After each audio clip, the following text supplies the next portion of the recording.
¿Cuáles son las características de los maestros de Dios? Las características superficiales de los maestros de Dios no son en modo alguno similares. Si se les mira con los ojos del cuerpo, se observa que no hay parecido entre ellos, que vienen de ambientes totalmente distintos, que sus experiencias acerca del mundo varían enormemente y que sus personalidades externas son muy diversas. Durante las primeras etapas en el desempeño de su función como maestros de Dios, no han adquirido todavía las profundas características que los establecerán como lo que son. Dios concede dones especiales a sus maestros porque tienen un papel especial que desempeñar en su plan para la expiación. El que sean especiales es, por supuesto, una condición estrictamente temporal, establecida en el tiempo a fin de que les lleve más allá de él. Estos dones especiales, nacidos de la relación santa hacia la que se encamina la situación de aprendizaje-enseñanza, se convierten en algo característico de todos los maestros de Dios que han progresado en su aprendizaje. Desde este punto de vista, todos son iguales. Cualquier diferencia entre los hijos de Dios es siempre temporal. Puede afirmarse, no obstante, que en el tiempo los maestros de Dios más avanzados poseen las siguientes características. 1. Confianza. He aquí la base sobre la que descansa su capacidad para llevar a cabo su función. La percepción es el resultado de lo que se ha aprendido. De hecho, la percepción es lo que se ha aprendido, ya que causa y efecto nunca se encuentran separados. Los maestros de Dios tienen confianza en el mundo porque han aprendido que no está regido por las leyes que el mundo inventó. Está regido por un poder que se encuentra en ello, pero que no es de ello. Este poder es el que mantiene todas las cosas a salvo. Mediante este poder, los maestros de Dios contemplan un mundo perdonado.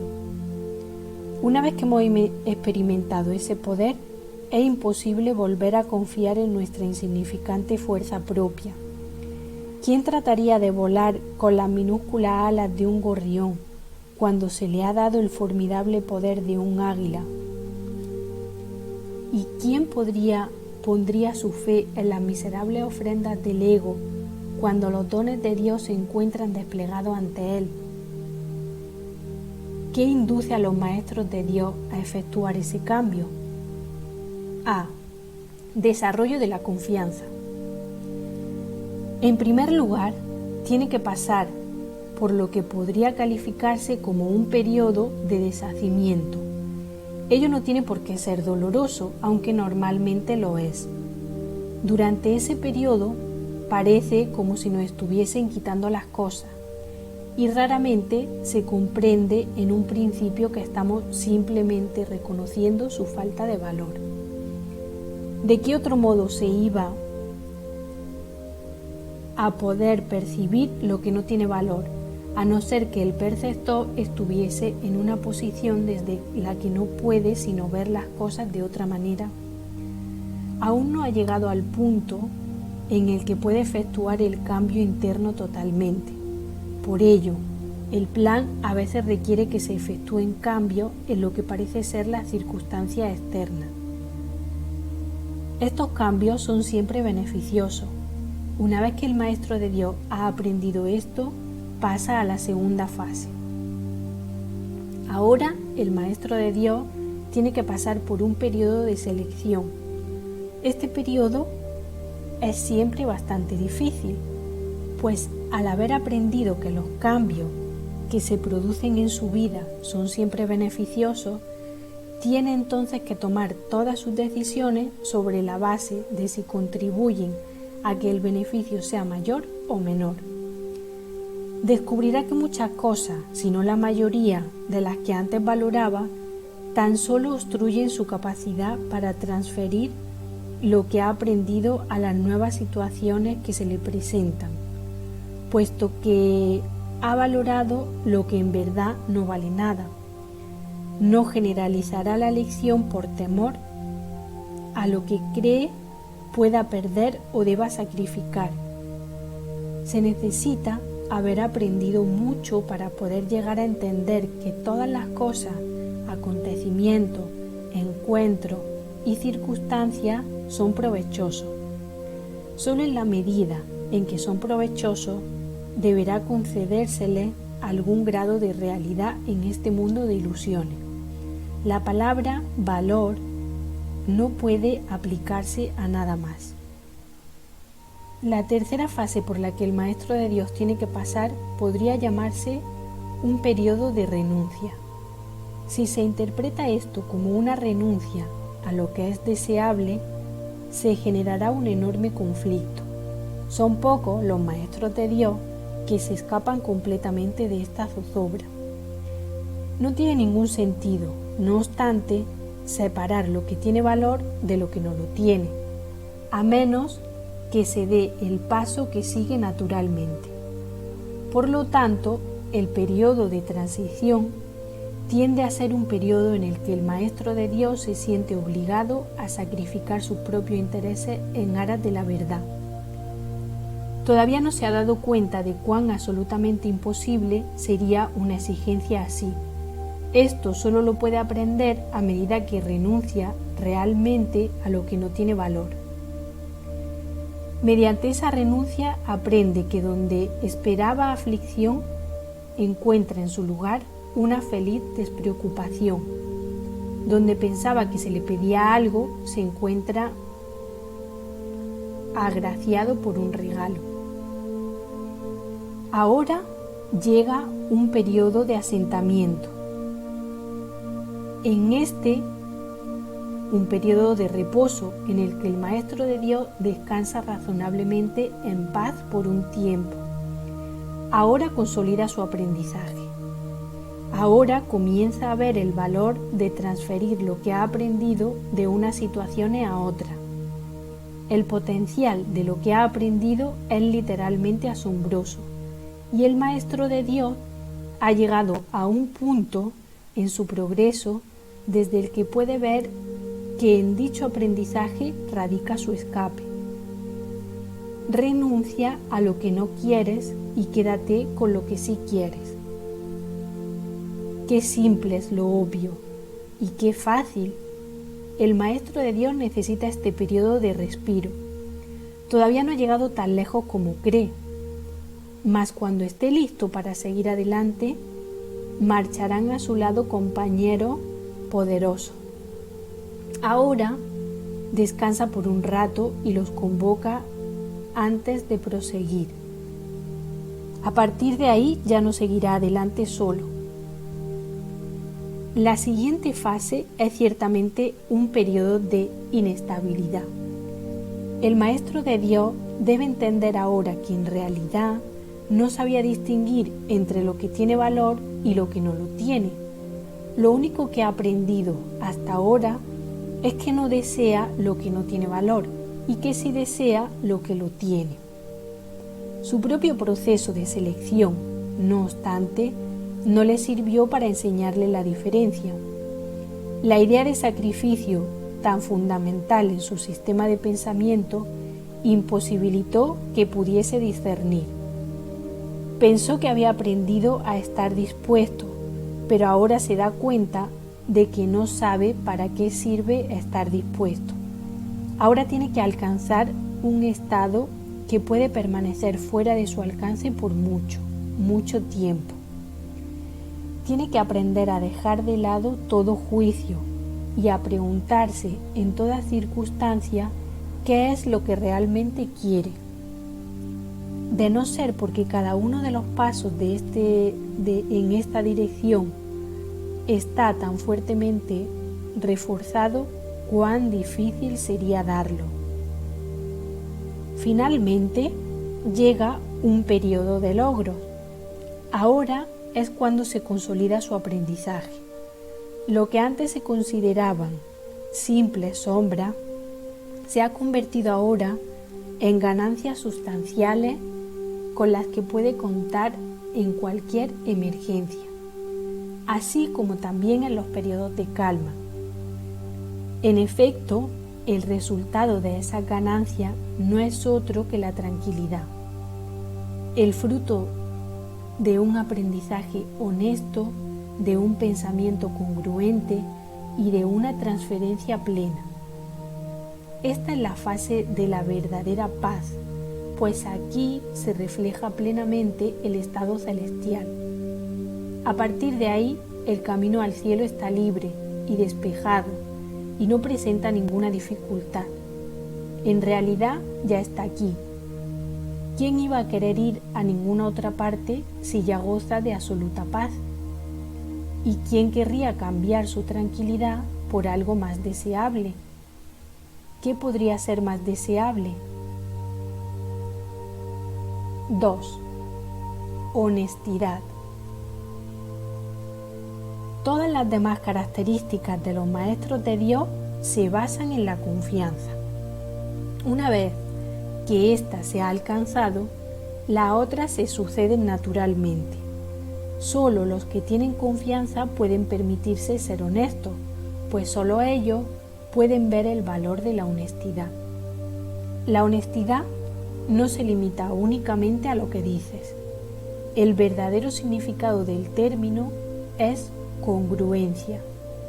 Nada de lo que dices está en contradicción con lo que piensas o haces.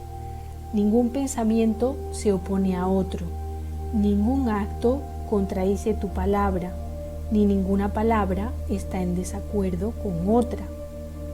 Así son los verdaderamente honestos. No están en conflicto consigo mismos a ningún nivel. Por lo tanto, les es imposible estar en conflicto con nada o con nadie. La paz que experimentan los maestros de Dios avanzados se debe en gran medida a su perfecta honestidad. Solo el deseo de engañar da lugar a la pugna. El que es uno consigo mismo no puede ni siquiera concebir el conflicto. El conflicto es el resultado inevitable del autoengaño y el autoengaño es deshonestidad. Para un maestro de Dios nada supone un desafío, pues ello implicaría que se abrigan dudas, y la confianza en la que los maestros de Dios descansan con absoluta seguridad hace que les sea imposible dudar.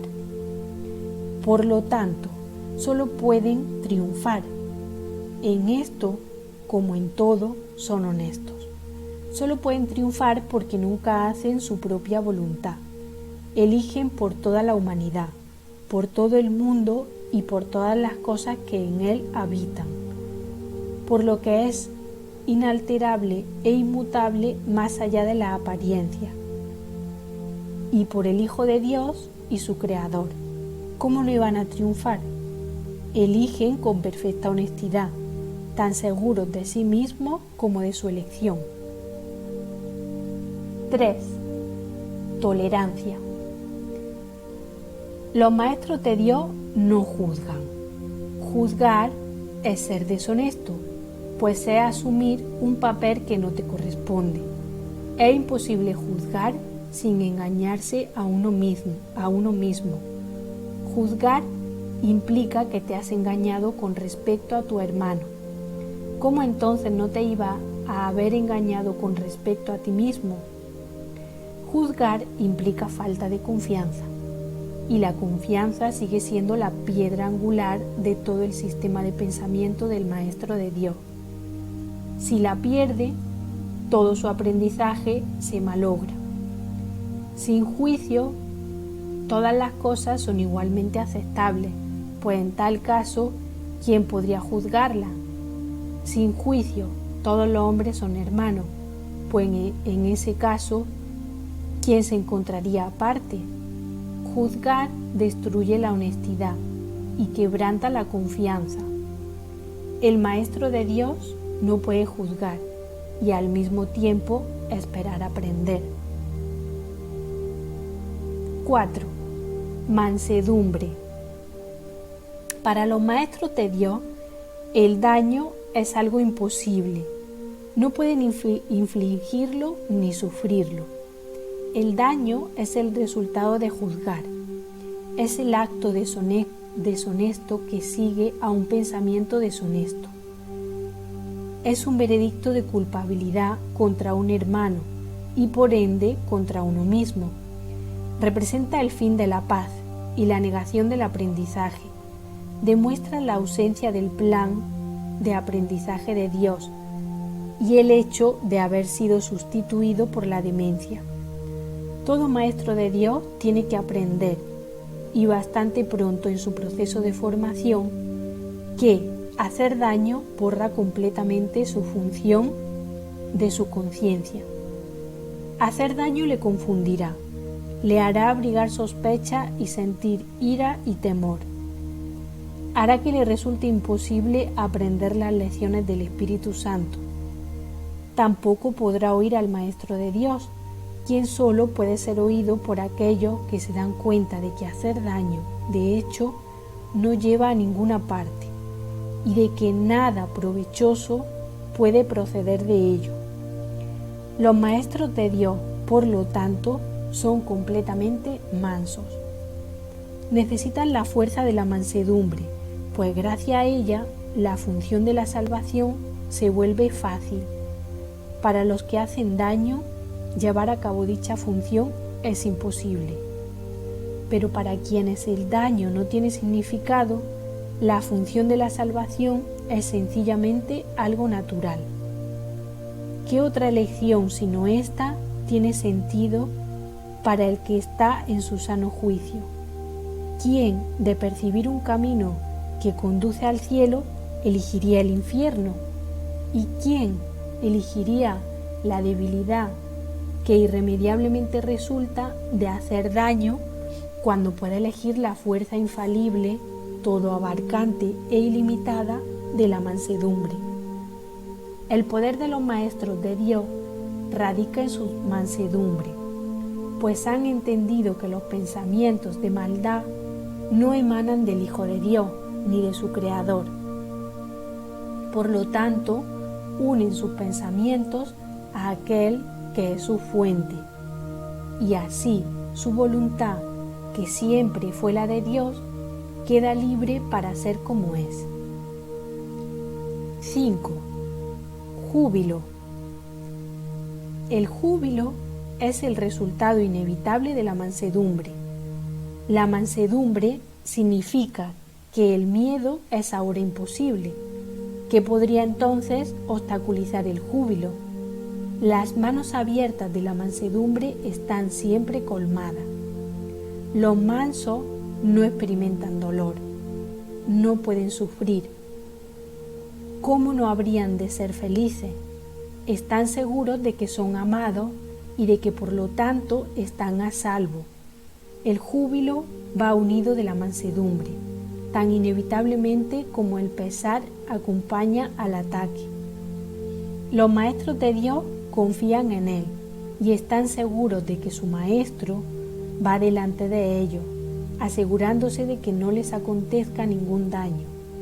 Disponen de sus dones y siguen su camino porque la voz de Dios los dirige en todo. El júbilo es su himno de gratitud y Cristo los contempla también con agradecimiento.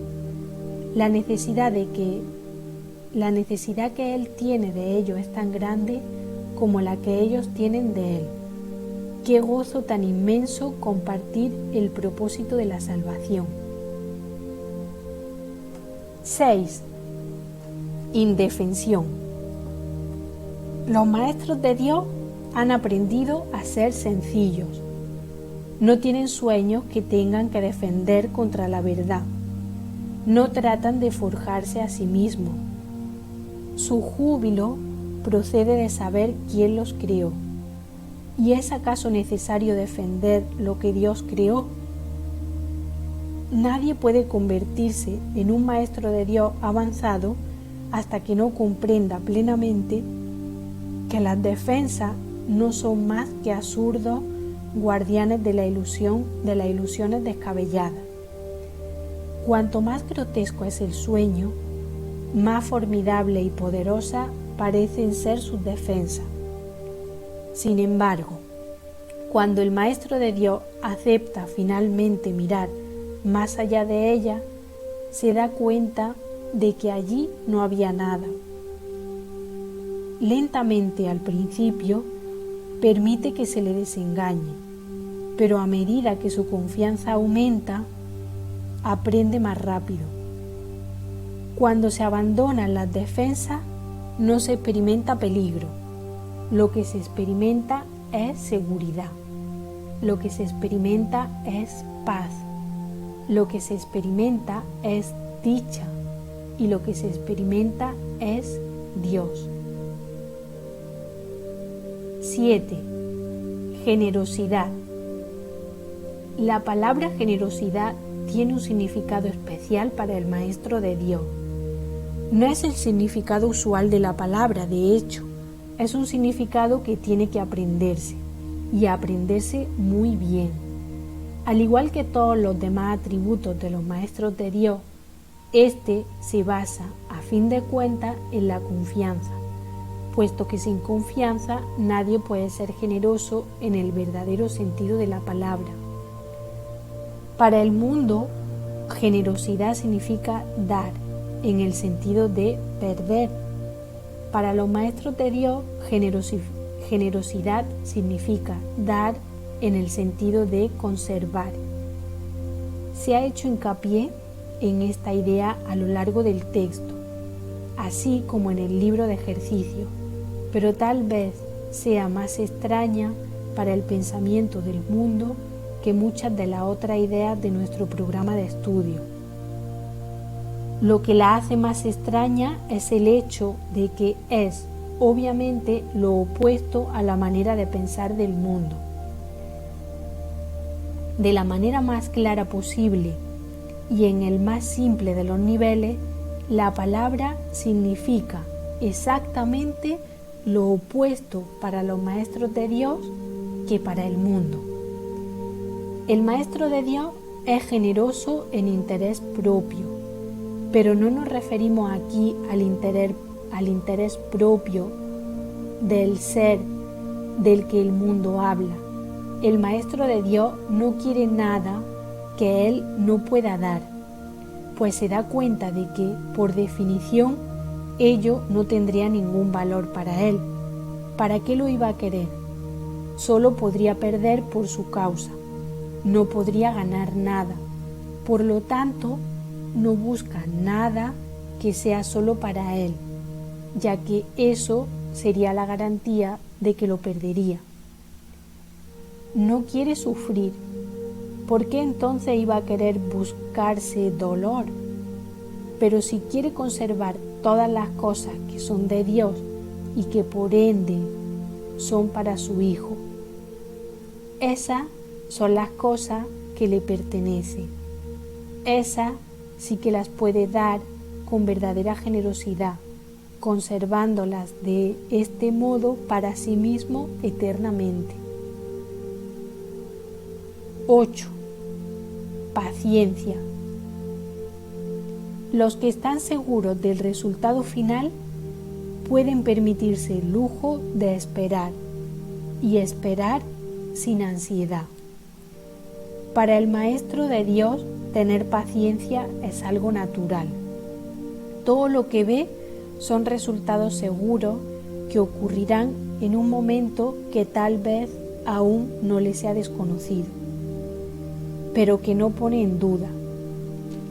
El momento será tan apropiado como la respuesta, y esto en verdad con respecto a todo lo que ocurre ahora u ocurra en el futuro. En el pasado no se produjeron tampoco errores ni ocurrió nada que no sirviese para beneficiar al mundo, así como aquel a quien aparentemente le ocurrió. Tal vez esto no se entendió así en su momento. Con todo, el Maestro de Dios está dispuesto a reconsiderar todas sus decisiones pasadas, si éstas le están causando dolor a alguien.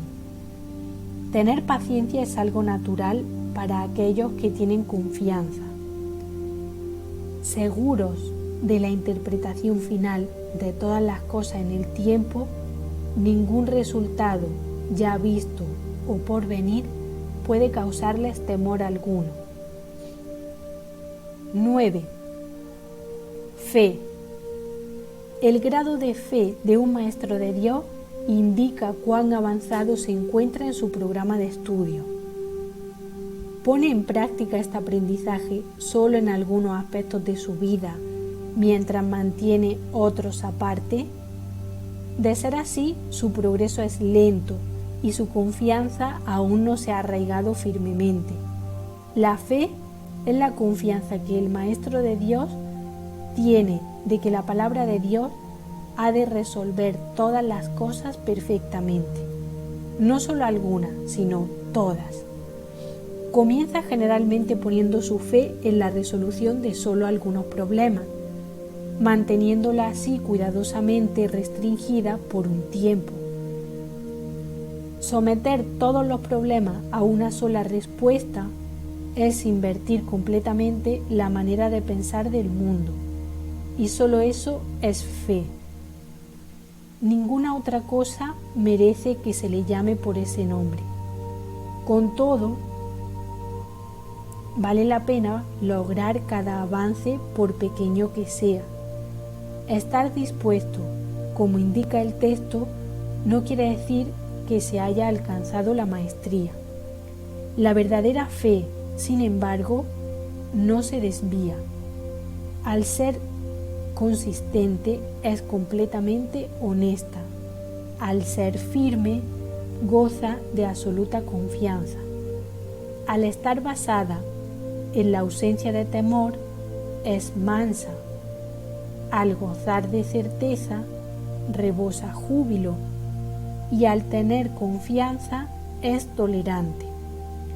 La fe, por lo tanto, encierra en sí todos los demás atributos de los maestros de Dios y enseña la aceptación de la palabra de Dios y de la definición que Él tiene de su Hijo.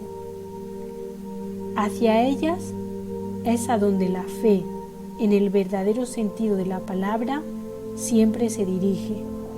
En ella tiene puesta su mira, buscando hasta que las encuentra.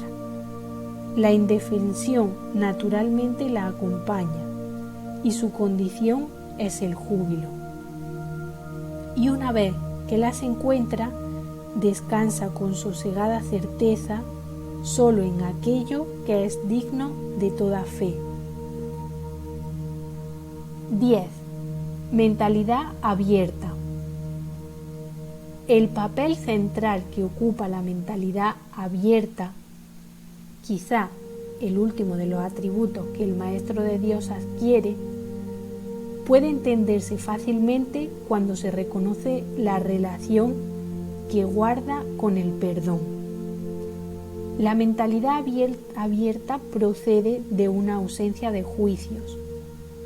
De la misma manera en que los juicios cierran la mente impidiéndole la entrada al Maestro de Dios, de igual modo la mentalidad abierta lo invita a entrar. De la misma manera en que la condenación juzga al Hijo de Dios como malvado, de igual modo la mentalidad abierta permite que sea juzgado por la voz de Dios en su nombre. De la misma manera en que la proyección de la culpabilidad sobre él lo enviará al infierno, de igual modo la mentalidad abierta permite que la imagen de Cristo le sea extendida. Solo aquellos que tienen una mentalidad abierta pueden estar en paz, pues son los únicos que ven razones para ello. ¿Cómo perdonan los que tienen una mentalidad abierta? Han renunciado a todas las cosas que les impediría perdonar. Han abandonado realmente el mundo y han permitido que éste les sea restaurado con tal frescura y en júbilo tan glorioso que jamás hubiesen podido concebir un cambio así. Nada es ahora como era antes. Todo lo que antes parecía opaco y sin vida, ahora no hace sino refulgir. Lo que es más, todas las cosas les dan la bienvenida, ya que ha desaparecido toda sensación de amenaza. Ya no quedan tinieblas que oculten la faz de Cristo. Ya se ha logrado el objetivo. El perdón es la meta final del programa de estudio, pues allana el camino para lo que se encuentra más allá de todo aprendizaje. El programa de estudio no hace ningún esfuerzo por excederse de su verdadero objetivo. El perdón es su único objetivo, en el cual converge en última instancia todo aprendizaje. Ciertamente eso es suficiente. Habrán notado que la lista de atributos de los maestros de Dios no incluye las características que constituyen la herencia del Hijo de Dios. Términos tales como amor, inocencia, perfección, conocimiento y verdad eterna no aparecen en este contexto, pues no serían apropiados aquí. Lo que Dios ha dado está tan remotamente alejado de nuestro programa de estudio que el aprendizaje no puede sino desaparecer ante su presencia. Sin embargo, mientras su presencia esté velada, el enfoque ha de centrarse necesariamente en el programa de estudio. La función de los maestros de Dios es llevar al mundo el verdadero aprendizaje. Propiamente dicho, lo que llevan es un desaprendizaje, que es a lo único que se le puede llamar verdadero aprendizaje en este mundo. A los maestros de Dios se les ha encomendado la función de llevar al mundo las buenas nuevas del completo perdón. Bienaventurados son en verdad, pues son los portadores de la salvación.